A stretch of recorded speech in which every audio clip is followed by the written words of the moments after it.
Gracias. Muy buenas tardes a todos y todas. Muchísimas gracias a nuestro primer invitado el día de hoy. Además, un invitado ya recurrente, es la segunda vez que lo tenemos en una plenaria del grupo parlamentario, nada más que ahora con temas diferentes. La vez pasada fue el asunto de la migración y esta vez su participación tendrá que ver con el asunto de la seguridad. Se trata del licenciado Ernesto López Portillo Vargas, a quienes le agradecemos de verdad su presencia el día de hoy. Me permitiré leer una breve semblanza de él. Es uno de los más prestigiados especialistas independientes en materia de seguridad ciudadana y reforma policial en México y en América Latina, licenciado en Derecho y egresó del Diplomado de Análisis Político de la Universidad Iberoamericana. Es actualmente el director ejecutivo y fundador del Instituto para la Seguridad y la Democracia, el INCIDE. Esta es una organización que nació en 2003 y que ha sido merecedora desde entonces de varios reconocimientos internacionales, el primero de ellos por parte de la Fundación MacArthur en 2007, el segundo por parte de la Unión de Bancos Suizos en 2001 y el tercero por la Universidad de Pensilvania. Además, está catalogado como uno de los centros de ideas y pensamientos en la lista mundial de centros de pensamiento más influyentes del mundo. Actualmente el INCIDE ocupa la posición número 22 y en el 2003 el sitio número 21 entre los 30 centros de pensamiento y think tanks más importantes de la región México-Canadá. Fue consejero de la Comisión de Derechos Humanos del Distrito Federal de 2009 a 2011. En 2010 fue finalista para la beca Gus Hart del Chicago Council of Global Affairs y en septiembre de 2011 fue distinguido como miembro de la prestigiada Red Mundial de Emprendedores Sociales Ashoka. Actualmente participa como docente en el Instituto Nacional de Ciencias Penales, impartiendo la asignatura de Políticas Públicas. En la maestría de Criminología y Política Criminal forma parte del Consejo también consultivo de México Unido contra la Delincuencia y es articulista del periódico El Universal, tarea que le mereció el Premio Nacional de Periodismo José Pagés Yergo en el año 2009. Fue miembro de la comisión redactora de la propuesta de política de Estado en materia de seguridad y justicia presentada por el rector de la UNAM, José Narro Robles. En 94 publicó en coautoría el libro pionero intitulado Seguridad Pública en México, publicado por la UNAM, trabajo que fue seguido por decenas de colaboraciones para libros publicados en México, Estados Unidos, Europa y América Latina.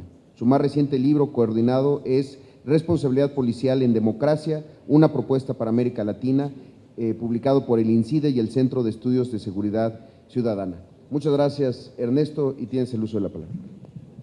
Gracias, senador. Buenas tardes a todas y a todos. Es un privilegio estar aquí, lo valoro y a nombre del Instituto para la Seguridad y la Democracia les expreso mi agradecimiento. Estamos en un momento especialmente relevante en torno a las temáticas de seguridad pública y policía, dada la iniciativa en curso, en discusión en este momento, que plantea la construcción de las policías estatales únicas. Aprovecho para agradecer también la oportunidad que tuve de estar en las audiencias públicas la semana pasada. Debo decir que la audiencia tuvo mucho más riqueza de la que yo mismo esperaba. Aprendimos mucho, escuchamos a los operadores del gobierno federal, a los senadores, a las senadoras y a los colegas de sociedad civil en esa sesión.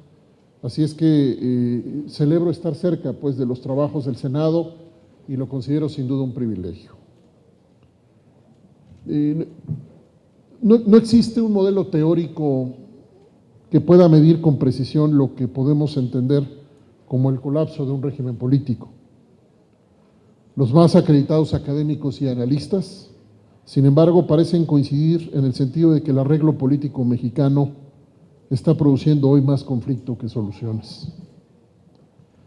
Algunos actores políticos también se han atrevido a reconocer lo mismo de manera pública. Podemos discutir tanto como ustedes quieran el grado de descomposición en el quehacer político e institucional, pero solamente un ciego o un cínico podría desentenderse frente a la enorme cantidad de señales que agregan ofertas políticas no cumplidas, leyes no aplicadas, demandas sociales insatisfechas y diseños y prácticas institucionales caducos. En una palabra, los problemas están al frente y las soluciones a la saga. Esto se puede interpretar desde múltiples ángulos. En lo que se refiere a la inseguridad, la delincuencia y las violencias, quisiera empezar por señalar lo que llamo el déficit cognitivo.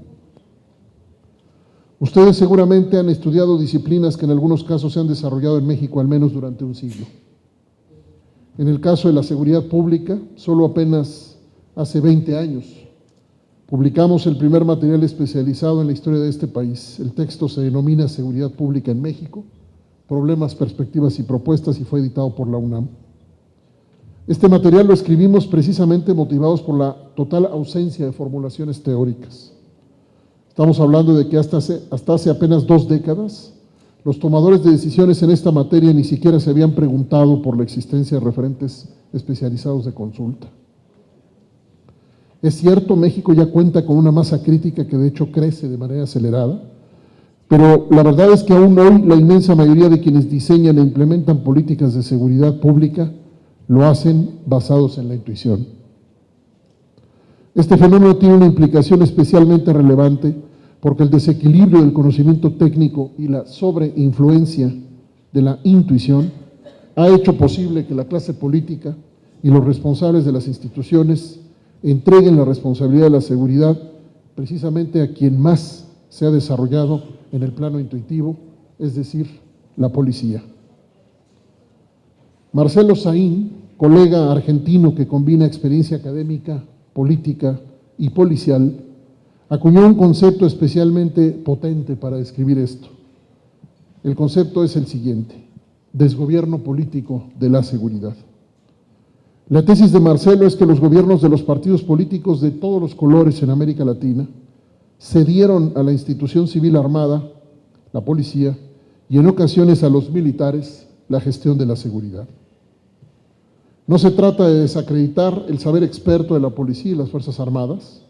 De lo que estoy hablando es de un déficit estructural que, según la teoría de las políticas públicas, hace imposible cumplirle al ciudadano lo que se le ofrece: seguridad.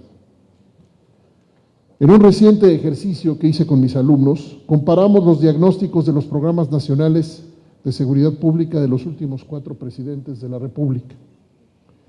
En estricto sentido, los diagnósticos no permiten la comparación entre ellos, porque cada uno está soportado en concepciones distintas del problema, o bien en variaciones importantes en los acentos al identificar los problemas, pero ni uno solo de esos 4 diagnósticos representa uno o varios paradigmas teóricos.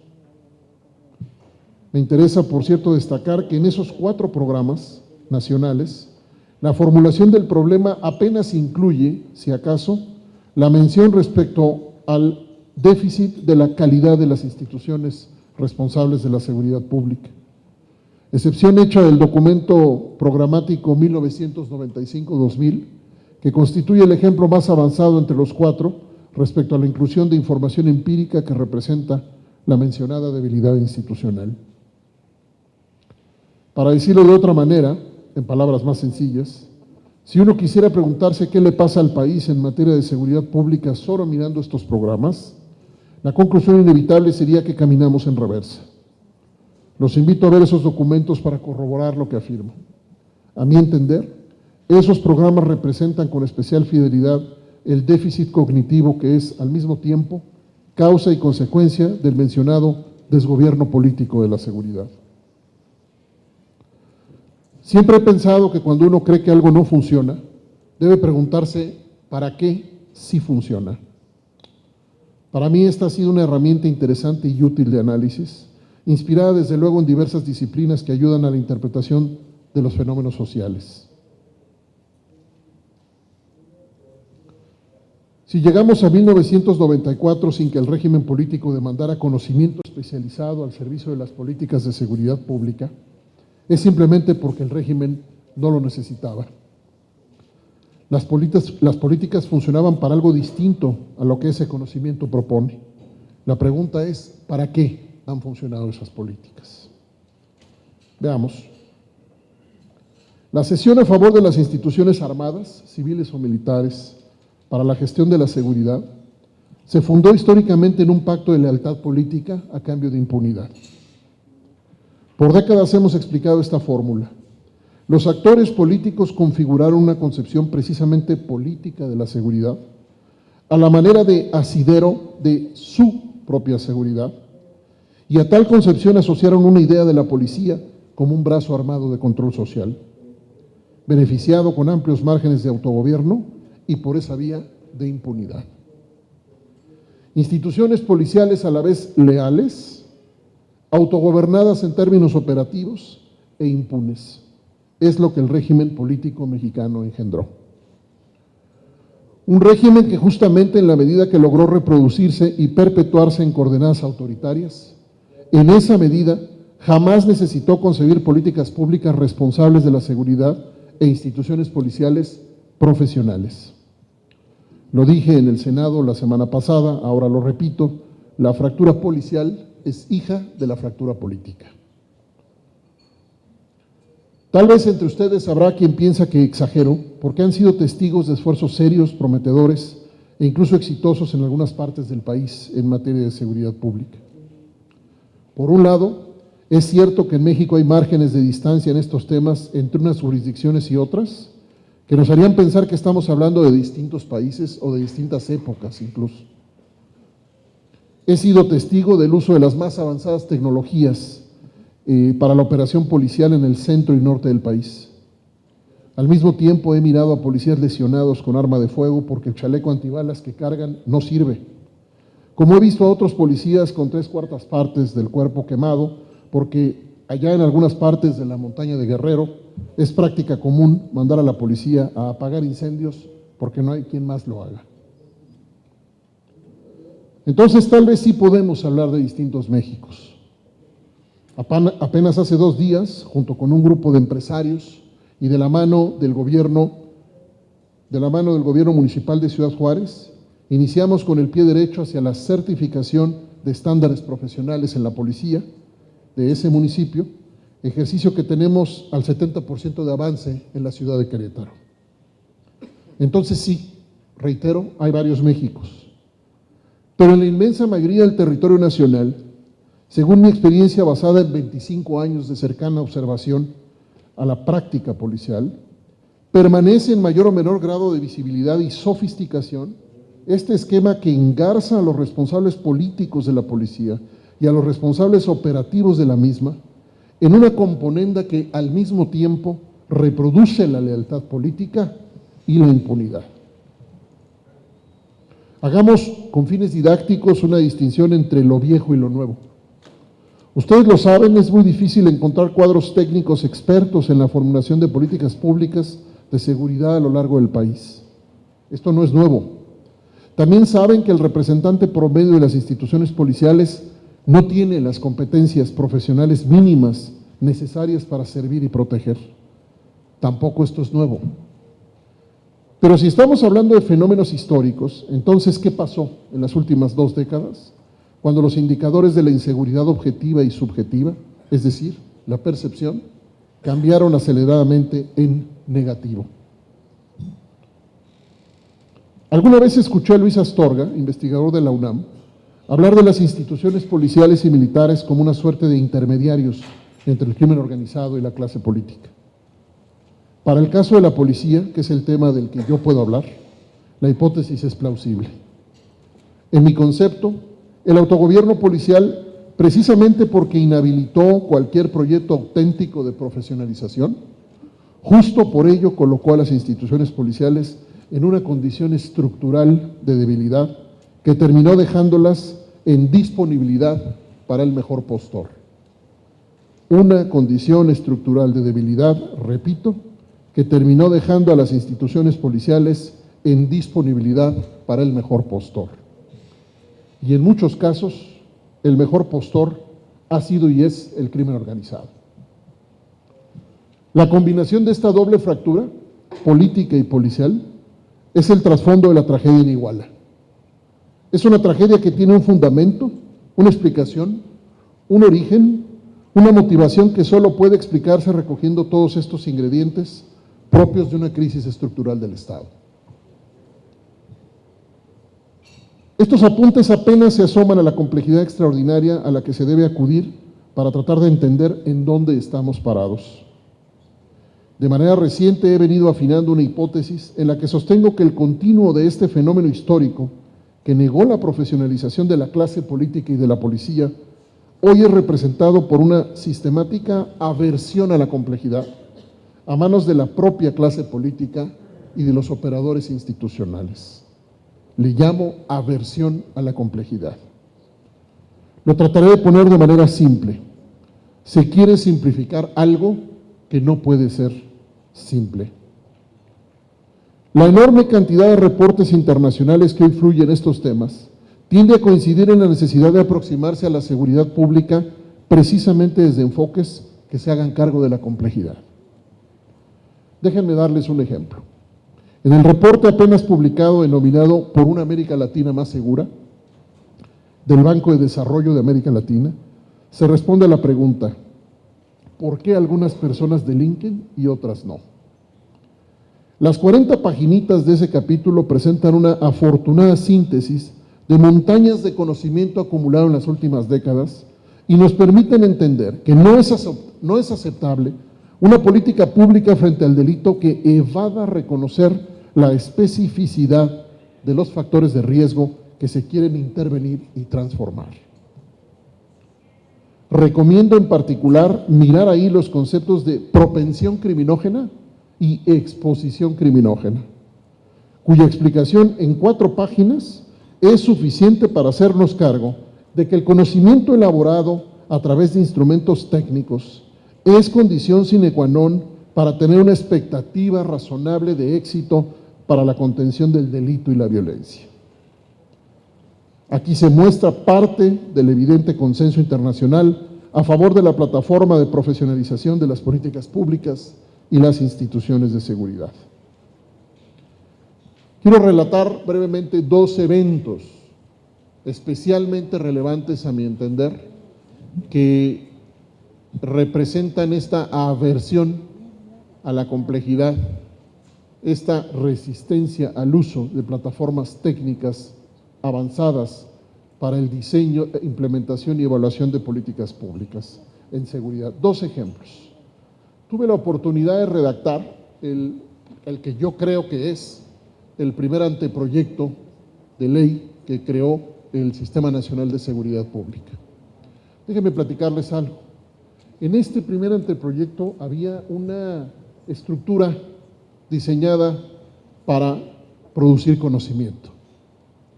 Creamos ahí un Centro Nacional de Investigación para la Seguridad Pública. Creamos una academia que dependiera de un Centro Nacional de Investigación. Decidimos de manera, digamos, sin haber inventado nada, vimos modelos de políticas públicas avanzadas y lo que dijimos es el Sistema Nacional de Seguridad Pública debe alojar un Centro Nacional de Investigación.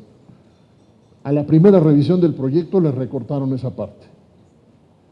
El Sistema Nacional de Seguridad Pública nació pues sin un instrumento que diseñara investigación académica en estos temas. La consecuencia de eso está hoy aquí, cuando menos para algunos de nosotros, desde la academia lo vemos así y desde la sociedad civil. Les voy a poner otro ejemplo.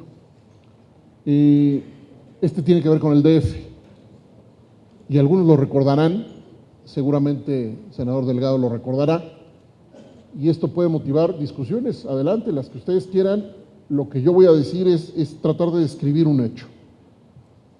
Se propuso la creación en el DF del Instituto para la Prevención del Delito. Se aprobó la ley, se votó a un consejo de gobierno, se alojó el presupuesto hasta donde yo recuerdo y el instituto no nació. La versión que recibimos algunos fue que tanto la Secretaría de Seguridad Pública como la Procuraduría General de Justicia le decían al jefe de gobierno que se iban a duplicar las funciones, que ese instituto iba a repetir lo que ya hacían esas instituciones. Bueno, ese instituto habría sido un adelanto de 20 años de lo que hoy está haciendo el Programa Nacional de Prevención del Delito, el PRONAPRED. Es exactamente la misma línea de conocimiento la que hoy está promoviendo el gobierno federal con 20 años antes, si ese Instituto de Prevención del Delito del DF hubiera nacido. Se estaba pensando en candidatos y candidatas para dirigirlo, formados con posgrados en las más avanzadas escuelas en materia de sociología del derecho, criminología y seguridad pública. No nació el instituto. 20 años después, aproximadamente, estamos creando en el país el Programa Nacional de Prevención del Delito.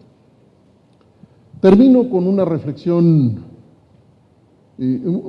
voy a ponerla de manera muy esquemática y probablemente injusta y superficial si se quiere, pero quiero intentarlo así para fijar mi postura. Yo veo a dos tipos de actitudes en la clase política mexicana.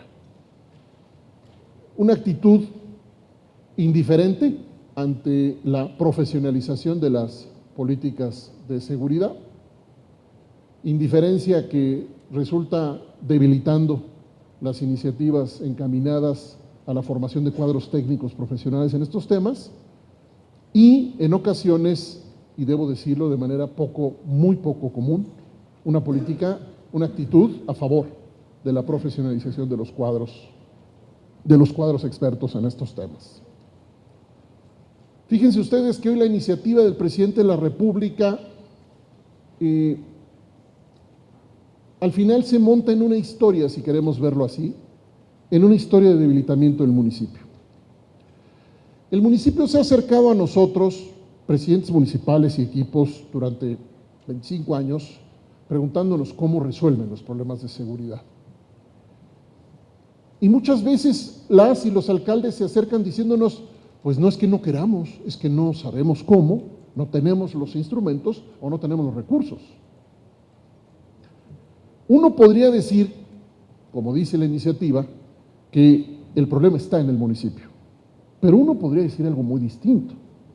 Uno podría poner al municipio en la línea de las víctimas de una política histórica. Esa es mi visión.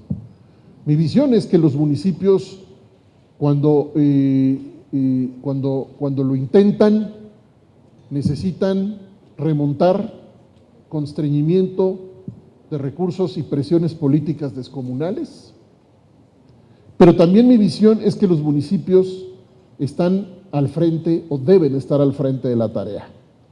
Desde INCIDE lo decimos, lo hemos reiterado, vemos exactamente al revés la propuesta, en el sentido de que el conocimiento internacional comparado confirma con enorme contundencia que el tratamiento de la seguridad es un tratamiento local, que la seguridad es un problema local que tiene que tratarse con medidas locales desde un pensamiento global, si se quiere. Creo que los mejores ejemplos de locales de seguridad, a su vez dependen de apoyos nacionales, sí. El municipio no puede trabajar solo. El municipio no tiene los recursos para hacerlo solo. El municipio debe recibir los recursos para hacerlo. El municipio debe mantener todos los instrumentos posibles para trabajar con la gente en la calle, en la construcción de agendas y en la construcción de agendas de problemas y en la construcción de agendas de soluciones. Ahora,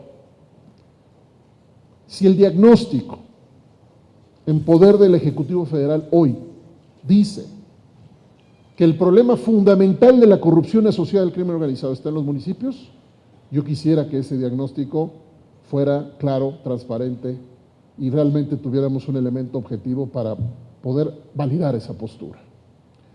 En una de mis columnas recientes en el periódico Universal, yo llamaba la atención de que ahí donde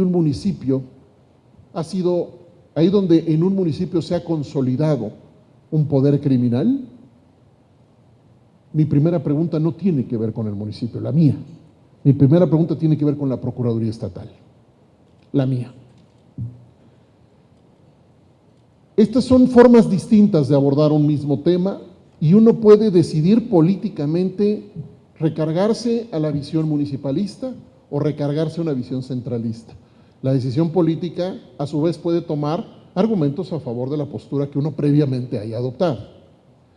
La propuesta que nosotros hacemos es que las evidencias respecto a las debilidades institucionales no se visibilicen en sentido de una intención política e invisibilicen en sentido precisamente de esa intención política. La iniciativa del presidente visibiliza las problemáticas municipales e invisibiliza las problemáticas estatales. Desde luego las federales. Entonces, reducir el problema a un asunto municipal no ayuda, me parece, al análisis estructural e histórico del cual traté de exponer ahorita muy brevemente algunos rasgos. Nos postulamos por un modelo que permita, nos postulamos por un modelo mixto que permita que las policías municipales que han logrado madurar, así sean pocas, continúen operando. Pero incluso nos postulamos antes de esta iniciativa porque el Sistema Nacional de Seguridad Pública creara instrumentos que, en acuerdo con los gobernadores y la conferencia municipal, evaluaran qué policías podían seguir funcionando. Podíamos no haber tenido que llegar a esta iniciativa si el Sistema Nacional